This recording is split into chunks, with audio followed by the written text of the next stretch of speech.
Hello, xin chào mọi người, lại là Linh đây. Và ngày hôm nay thì Linh đã quay trở lại với cả một video mới. Và chủ đề của video ngày hôm nay thì Linh nghĩ là sẽ có rất là nhiều chị em thích. Đó chính là My Luxury Handbag Story. Trong video này thì Linh sẽ show cả mọi người những chiếc túi hiệu mà Linh đang sở hữu thông qua những câu chuyện mà mình sẽ có nhờ Giang sẽ đặt câu hỏi cho mình trong video ngày hôm nay. Thế nên là nếu như mọi người có hứng thú với cả chủ đề của video này thì hãy tiếp tục xem video cùng cả Linh nhé. Let's go! Ok, khi mà mua túi thì Linh thấy mọi người hay băn khoăn là không biết là những chiếc túi này sẽ được những món đồ gì. Thì Linh nghĩ là cũng tùy cá nhân thôi. Nhưng mà đối với cả Linh á, thì mình luôn luôn sẽ cần có những cái món đồ này theo mình đi ra ngoài đường nha. Đầu tiên thì đó chính là một chiếc điện thoại này. Tiếp theo là một chiếc ví. Linh sử dụng wallet card. Linh không dùng ví dài, ví to mà ví của Linh nó khá là nhỏ. Ngoài ra thì Linh sẽ mang theo một hộp phấn phủ này. Và sẽ cầm theo khoảng tầm 1 cho tới 2 cây son. Thì đây là những cái món đồ thiết yếu mà Linh sẽ cầm theo. Thế nên là cái cách đánh giá của Linh ở từng túi là xem nó có đủ đựng được những cái món đồ thiết yếu này hay là ít hơn hay là nhiều hơn nhé mọi người. Còn bây giờ thì bọn mình sẽ bắt đầu với các câu hỏi đầu tiên của video ngày hôm nay. Chiếc túi mới nhất mà Linh mua trong thời gian gần đây đó chính là bạn Dior Caro cỡ small này. Em này thì có màu là pale yellow và dòng da thì là dòng da calfskin nha mọi người. Bạn này á thì Linh mua thực sự là cũng rất là bất ngờ thôi. Đợt đấy không hiểu sao hình như mình bị stress hay gì đấy. Và Linh đang cảm thấy là cần có một cái chiếc túi nào mà màu của nó thực sự là rực rỡ, rất là tươi sáng, rất là khác so với cả những cái túi khác mà mình đã từng mua. Và mình đã bị đốn tim ngay từ lần đầu mình nhìn thấy cái chiếc túi Dior Caro Small với cả màu pale yellow này. Mở ra bên trong á, thì nó sẽ có một ngăn chính to ở giữa như vậy. Cái thứ hai là sẽ có một cái ngăn kiểu khe như thế này và sẽ có một cái ngăn kiểu khóa kéo như vậy ở bên trong. Đằng sau thì cũng sẽ có một cái ngăn slot để mọi người có thể để đồ linh tinh nhỏ nhặt gì đấy tùy. Nói chung là tùy mọi người thì đó. Đấy là bên trong như vậy. Em này á, thì như mọi người nhìn thấy ở bên ngoài á, nó sẽ có một phần ở dây là dạng dây da và một phần thì là cái dạng dây xích. Thì lúc đầu khi mà mình nhìn trên mạng ấy, mình rất là thích cái visual của nó. Nhưng có điều là đến khi mình nhận và mình dùng tận tay á, thì mình mới cảm thấy là cái dây xích này với cả cái thiết kế này nó khiến mình không cảm thấy thoải mái nhất khi mà mình dùng với cả chiếc túi Dior Caro này. Sẽ không giữ được cố định kể cả mình đeo dạng kẹp hay là mình đeo dạng chéo hoặc là mình đeo bên cạnh. Thế nên là sau khi mua em này á, thì mình không có đeo nó thực sự nhiều bởi chính cái lỗi thiết kế này. Linh đang không biết khắc phục nó như thế nào. Nếu như bạn nào biết cách để giúp cho cái phần này nó cố định hơn thì hãy comment ở phía dưới cho Linh. Thì mong là Linh sẽ đeo được nó nhiều hơn. Cái thứ hai là đối với cả bạn này này, nói chung là về kích cỡ thì nó để được những món đồ thiết yếu mà mình nêu ở phía đầu video.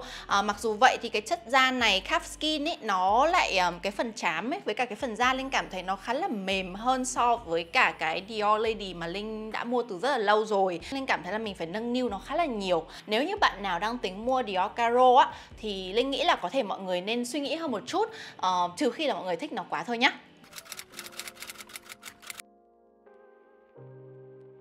Ok, chiếc túi hiệu đầu tiên mà Linh sở hữu đó chính là bạn Chloe Fair.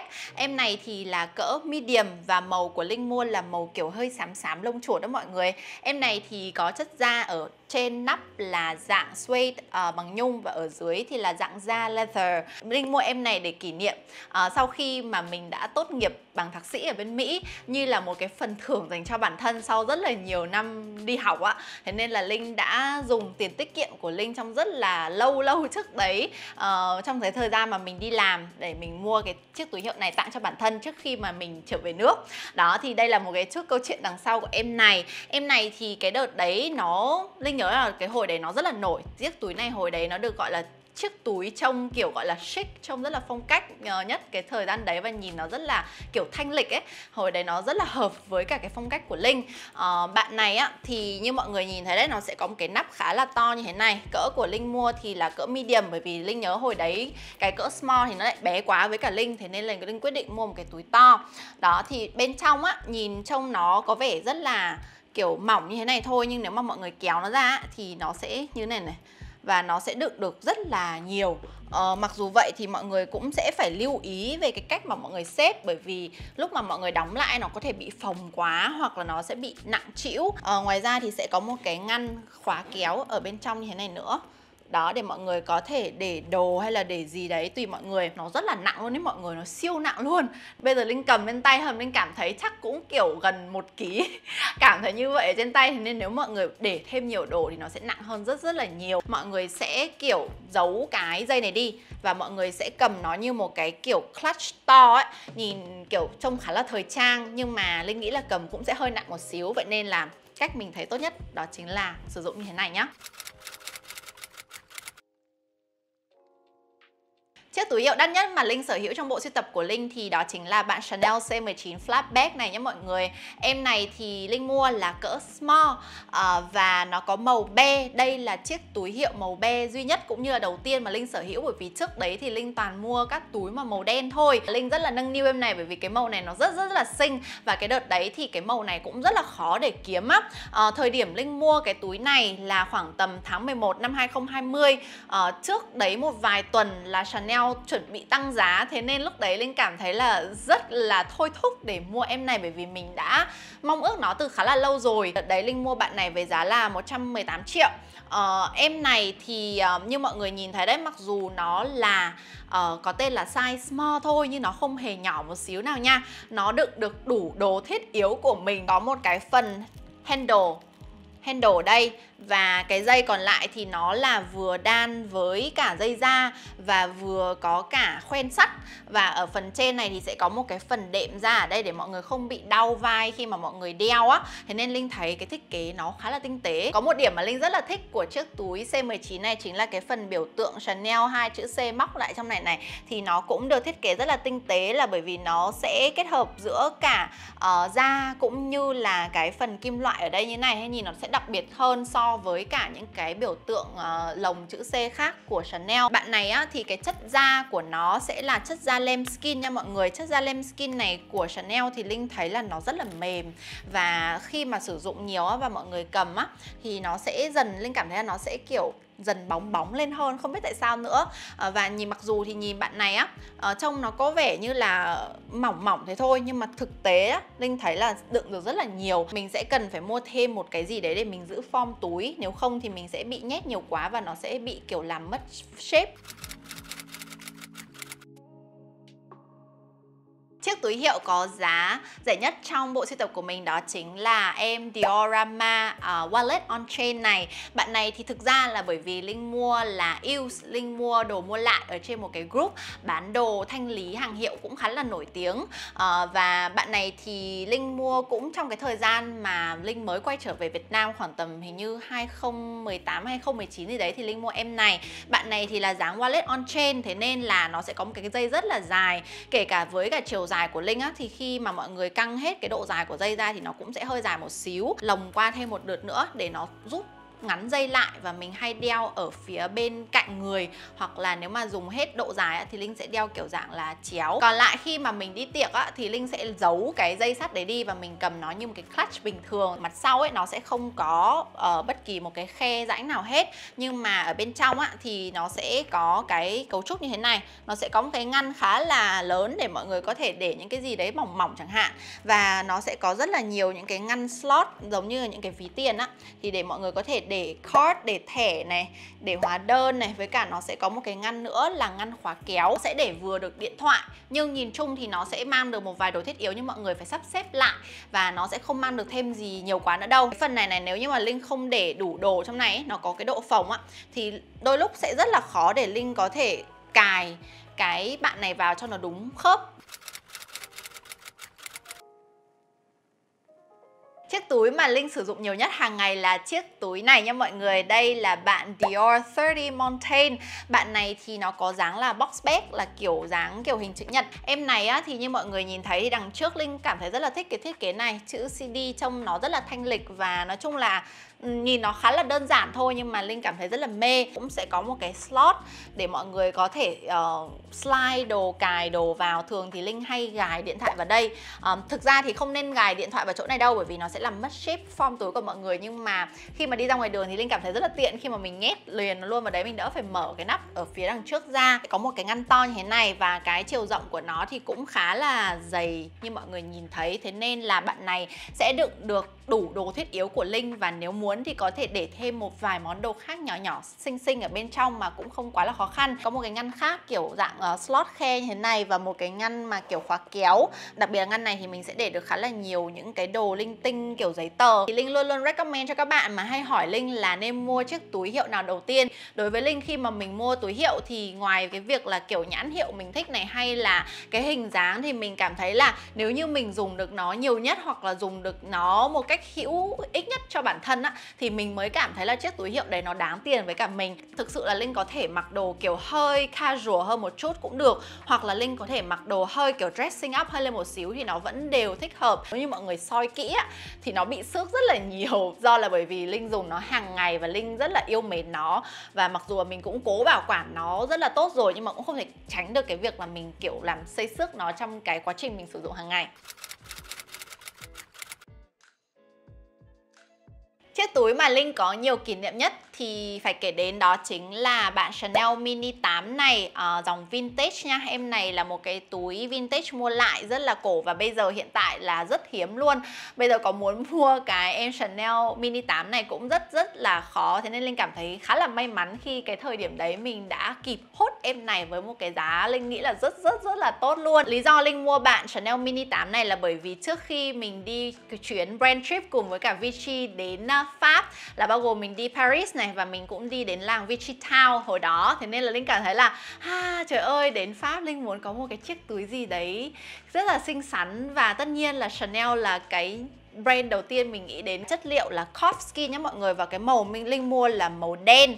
Bạn này á, thì theo như Linh nhớ chị Veo kể của Linh á, là những cái túi Chanel Mini Vintage á, thì nó sẽ làm bằng vàng ở chỗ này này, tức là nó sẽ không phải mạ vàng như bây giờ mà cả cái khối này nó sẽ đều bằng là chất liệu là vàng. Thế nên là nhìn cái màu sắc ấy, nó sẽ có cái màu nó vintage, cái màu nó rất là khó tả so với cả những cái khóa của bây giờ. Cái dây xích thì nó rất là theo cái biểu tượng của Chanel rồi, vừa có da vừa có xích kim loại. Bạn này thì mặt sau nó sẽ không có cái phần slot gì hết, nó sẽ là dạng kiểu quả trám như thế này, cũng khá là rộng để mọi người có thể nhét được thêm đồ bên cạnh điện thoại. Linh cảm thấy là cái thiết kế slot này của Chanel ấy xuyên suốt qua các sản phẩm từ vintage cho tới new mà Linh mua, với cả những cái dáng cũ hay là những cái dáng mới ra ấy, thì thường là sẽ tận dụng được khá là nhiều phần này. Kiểu mọi người sẽ đút tay được vào khá là dễ, chứ không giống như là những cái túi của Dior nha. Về chiều dài túi của bạn Chanel Mini 8 vintage này thì Linh thấy nó khá là vừa với cả chiều cao của Linh. Và em này là cái túi mà đã đi theo Linh lần đầu tiên. Trong cái lần đầu tiên mà mình được đến Pháp cũng có khá là nhiều kỷ niệm khi mà mình đi chuyến đi đó Pháp nữa. Bạn nào mà chưa xem video mình đi ở đến làng Vichy ở Pháp thì hãy xem lại trên này nha. Ok, tiếp theo đối với cả những chiếc túi mà Linh nghĩ nó worth the hype, tức là nó khiến mình cảm thấy là sử dụng được rất là tốt, thì đầu tiên Linh muốn share cả mọi người đó chính là bạn Chanel Gabrielle Backpack. Đây là chiếc túi mà thuộc cái dáng ba lô duy nhất mà Linh sở hữu trong bộ sưu tập của mình. Hồi đấy Linh mua bạn này là bởi vì Linh xem cái phim gì của chị Song Hye Kyo ấy, và Linh thấy chị đeo cái túi này nhìn nó rất là đẹp, nhìn nó vừa năng động nhưng mà trông nó vẫn rất có cái vẻ gì đấy Chanel mà nhìn nó rất là sang. Rất là may mắn mình đã mua được cái túi này là kiểu dạng use từ chị Veo. Hồi đấy chị Veo tự mua cho chị thôi nhưng mà chị không xài, thế nên là Linh mua được với giá rất tốt. Hồi đấy lúc đấy mình mua cái condition của nó gần như là mới unbox thôi mọi người, thế nên Linh vẫn cảm thấy tự hào vì mình săn được em này với giá rất là hời như vậy. Có chất liệu da là cloth skin, nhưng mà Linh nhớ ở phần da trên này này thì nó như kiểu gọi là da reissue ấy, tức là nó sẽ hơi mang lại cái cảm giác kiểu cũ kỹ nó hơi nhăn nhẹ như vậy so với cả những cái loại cloth skin khác. Và như mọi người nhìn thấy thì cái da ở dưới này này thì nó là da kiểu nó để kiểu bóng, và cái phần đế này nó rất là chắc chắn. Logo Chanel này và cái logo biểu tượng Chanel này nó cũng mang một cái phong cách mà nhìn nó rất là kiểu bụi bặm, nhìn nó đấy, nói chung là trông rất là kiểu kiểu có phong cách á. Nó sẽ có hai cái dây như này, và cái dây này của Linh thì nó khá là đặc biệt là một bên dây nó sẽ có là màu bạc và một bên dây thì nó là màu vàng gold. Một cái video YouTube Linh đã từng xem này, như có thể tạo được 6 hay 7 cái kiểu cách đeo khi mà mọi người điều chỉnh cái dây xích này này. Nhưng mà thực sự thì Linh không nhớ đâu, và những cái mà người ta hướng dẫn ấy thì có những cái Linh thấy đeo, Linh thấy nó không phù hợp với cả dáng của bạn này lắm, mặc dù là có thể mọi người sẽ tạo ra được nhiều kiểu đeo hơn ấy. Một trong những cái túi mà Linh rất là thích của Chanel khi mà mình phải đi đâu đấy có những cái hoạt động mà nó ngoài trời hơn. Có một cái mà mình cần lưu ý mọi người là cái cách mở của bạn này á thì nó không có khóa cũng không có gì cả. Nó được mở và đóng bằng cách là mọi người rút cái túi này lại. Thế nên khi mà đi ở ngoài đường hay là lúc nào vội á thì mọi người mở ra, mọi người lấy đồ ấy, nó cũng sẽ hơi lích kích một xíu. Nó vẫn sẽ hợp nhất với cả những cái kiểu đồ mà nó hơi hướng năng động hơn một chút, hơi hướng casual, hơi hướng chic hơn một tí, là những cái bộ đồ mà nó kiểu điệu đà hay là những chiếc váy. Bởi vì như mọi người thấy đấy, nó là dáng ba lô mà em Chanel Gabrielle backpack này sẽ rất là phù hợp cả mọi người nha.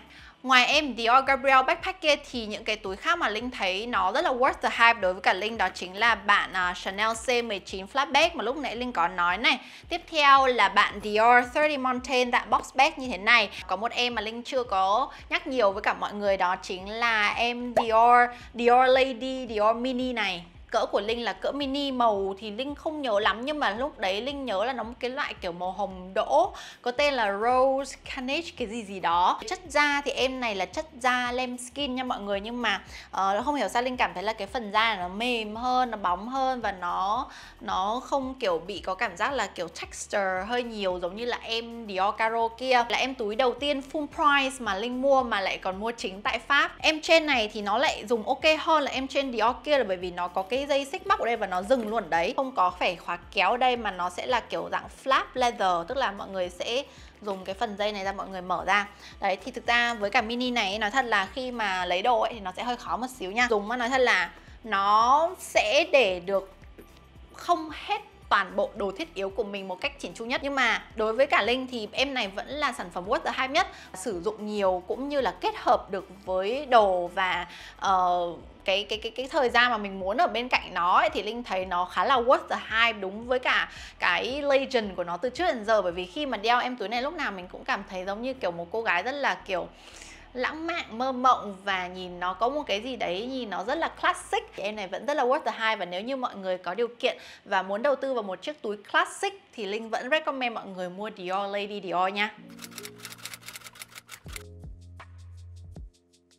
Chiếc túi được đầu tư đáng nhất trong bộ sưu tập của mình thì phải nói là hầu hết những cái loại túi Linh mua ấy thì thường là Dior và Chanel. Và như mọi người biết thì cái túi của Chanel ấy thì thường luôn giữ được giá Linh thấy là tốt hơn so với cả của Dior. Thế nên hầu hết tất cả những cái túi của Chanel từ nãy đến giờ Linh nhắc với cả mọi người ấy thì Linh thấy là những cái túi mà nó đáng được đầu tư nhất, và Linh vẫn cảm thấy là nó giữ được giá rất là tốt cho đến hiện tại. Thậm chí có một vài túi mà nó còn tăng giá hơn so với cả thời điểm mình mua.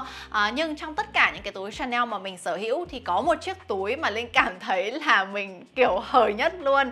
Đó chính là bạn Chanel Classic Flap Maxi Shoulder Bag dòng vintage. Một cái túi Eels dòng vintage mà Linh cũng rất là may mắn săn được. Tại thời điểm mà Linh mua em này nha, mọi người nhìn thấy condition của nó, cái điều kiện của nó còn rất là mới, trám vẫn còn kiểu rất là căng, hầu như là không bị nứt gì hết cả. Mặt trước mặt sau trông rất là đẹp, và cái chất liệu da của nó thì vẫn rất là bóng luôn. Mà mình mua được với giá là 58 triệu tại thời điểm mà mình mua chiếc túi vintage này. Khi mà hồi đấy thì kiểu đợt đấy túi vintage của Chanel cũng khá là khó săn, nhưng mà chưa đến mức như bây giờ. Mà một cái túi này mà kiểu gọi là loại mới in store thì cũng đã phải có giá là 10.000 đô cho cái túi này rồi. Thế nên đây là chiếc túi Chanel mà Linh cảm thấy là đáng đầu tư nhất và cũng được đầu tư đáng nhất mà Linh có ở trong thời điểm hiện tại. Mọi người nhìn thấy nó sẽ, cái bề mặt Linh thấy nó sẽ khác nhất so với cả những cái khác, nó khá là flat, và cái màu vàng gold của những cái túi vintage ấy, nhìn nó cũng rất là đẹp, nó có cái độ vàng bóng rất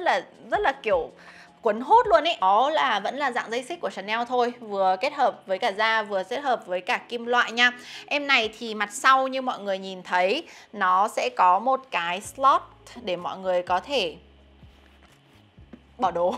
Thì hai cái slot này, một cái slot mở sẵn open thì nó ở đây, và một cái slot mà khóa kéo nó cũng ngay ở đằng sau bên cạnh đây thôi. Và cái khóa của slot khóa kéo này thì Linh thấy nó đặc biệt hơn rất là nhiều, là bởi vì nó cũng có một cái biểu tượng Chanel xinh xinh ở đây này. Đó, thế nên là em này thì Linh thấy rất là xinh, và ở trên cái nắp nó cũng có thêm biểu tượng Chanel ở đây nữa. Mặc dù người Linh cũng khá là cao to và mình tự cho là mình cũng khá là khỏe, nhưng mỗi lần mình cầm túi này thì mình cũng cảm thấy như là kiểu phải vận động khá là nhiều vậy. Bởi vì như mọi người nhìn thấy đấy, cái túi này thì nó được là làm từ da này, rồi có kiểu dây kim loại, và dây kim loại này nó rất là to và nặng để nó có thể cầm được với cả cái kích cỡ của em Maxi này này. Thế nên là bạn này thì thực sự là Linh không có đeo quá nhiều, hơi to quá so với cả việc mà mình sử dụng túi gọi là everyday bag thì rất là bự. Và bạn này thì Linh chỉ recommend nếu như mọi người có điều kiện mua túi mới với giá 10.000 đô ở thời điểm hiện tại mà Linh làm video này, thì thực sự là mọi người có chiều cao ok một xíu, ok làm tí thì mọi người mới nên mua túi này thôi. Bởi vì kích cỡ của nó thực sự rất là to luôn ấy, và mọi người cần phải có thể lực khá là nhiều để có thể giữ được cái túi này trên người nhá.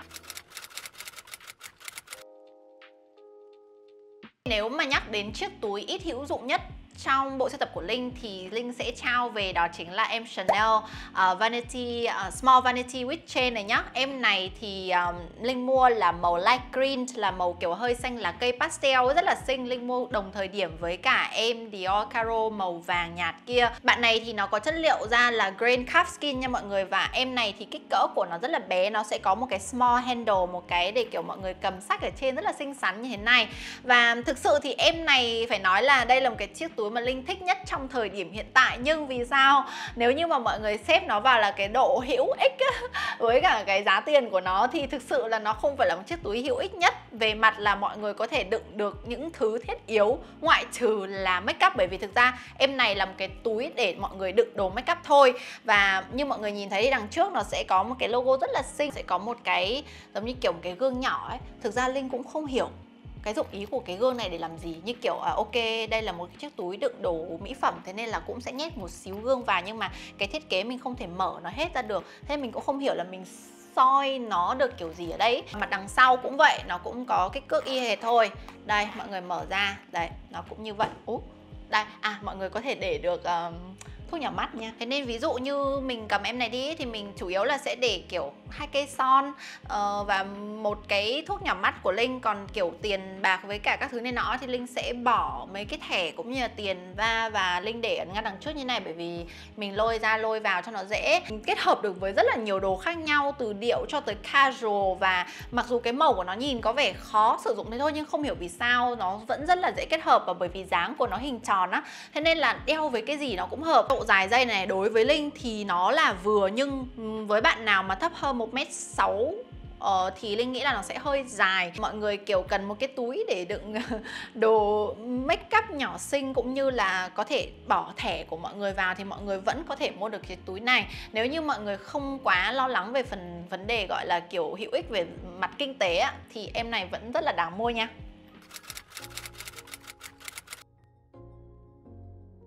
Thì có một vài túi Linh đã nhắc từ lúc nãy, nhưng có một chiếc túi Linh chưa nhắc tới, thế nên Linh sẽ ưu tiên nhắc đầu tiên, đó chính là bạn Chanel Wallet on Chain này nha mọi người. Linh mua là dạng used vintage với một cái giá Linh nghĩ là cũng rất là tốt ở thời điểm đó cho tới thời điểm bây giờ. Và em này là chiếc túi màu đỏ duy nhất mà Linh mua, bởi vì đợt đấy Linh nhớ là Linh toàn mua các túi màu đen thôi. Có chất da là chất da lambskin, và những cái quả trám này thì nó vẫn rất là căng bóng, mặc dù là nó là hàng used rồi.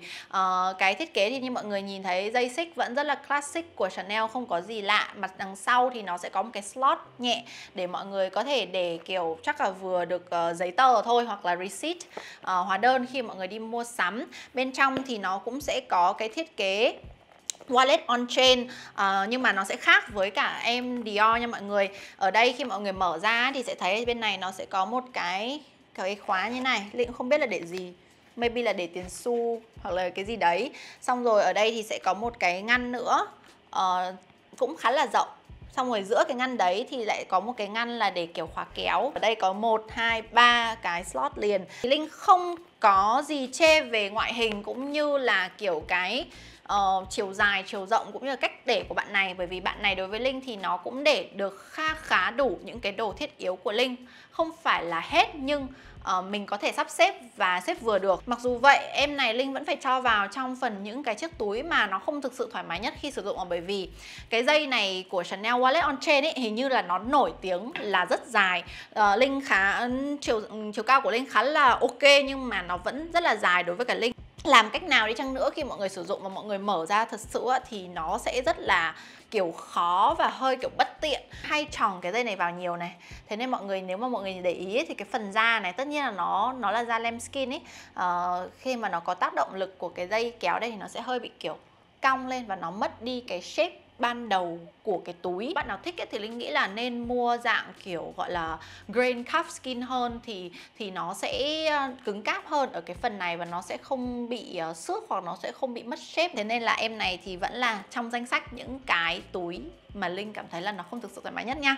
Đối với cả những cái túi mà nó không thực sự thoải mái lắm khi mà mình sử dụng thì tất nhiên là cả cái em Diorama Wallet on Chain này nữa. Thế nên Linh cảm thấy là xuyên suốt từ nãy đến giờ thì hầu như những cái túi nào mà nó dạng là kiểu Wallet on Chain ấy thì nó sẽ có một vài cái gì đấy khiến mình cảm thấy không thoải mái lắm. Thế nên là anyway, đối với cả câu hỏi này thì đây là 3 cái chiếc túi mà Linh cảm thấy là sẽ không thực sự thoải mái nhất khi mà mọi người sử dụng, dù là đi tiệc hay là hàng ngày nhá. Ta-da! Và chiếc video mà Linh nhớ là mọi người request Linh nhiều nhất, cuối cùng Linh cũng đã ngồi lại và tổng kết hết tất cả những cái chiếc túi hiệu mà mình đang sở hữu. Thực sự mà nói thì Linh không phải là một người kiểu biết chơi túi, mình không phải là một người có quá nhiều kiến thức sâu xa gì hẳn về túi hay là kiểu chất loại da. Nhưng mình vẫn mong là qua cái video này thì mọi người có thể xem được cũng như là hiểu được vì sao Linh mua những cái chiếc túi này, có những cái câu chuyện backstory, những cái câu chuyện gì về đằng sau những chiếc túi mà Linh đang sở hữu. Và Linh sẽ hẹn gặp lại mọi người vào trong các video cũng như là những chủ đề tiếp theo trên channel của mình. Nếu như mọi người chưa subscribe cho channel thì cũng đừng quên nhấn nút subscribe ở phía cuối video để nhận được thông báo cho video mới nhất của Linh trong thời gian tới. Và nếu mọi người tận hưởng cũng như là enjoy cái video này thì đừng quên nhấn like cũng như là share video của mình để nhiều người biết tới hơn nhé. Còn bây giờ thì Linh sẽ tạm dừng video ngày hôm nay tại đây. Hẹn gặp lại mọi người vào trong các video tiếp theo trên channel của Linh. Bye bye!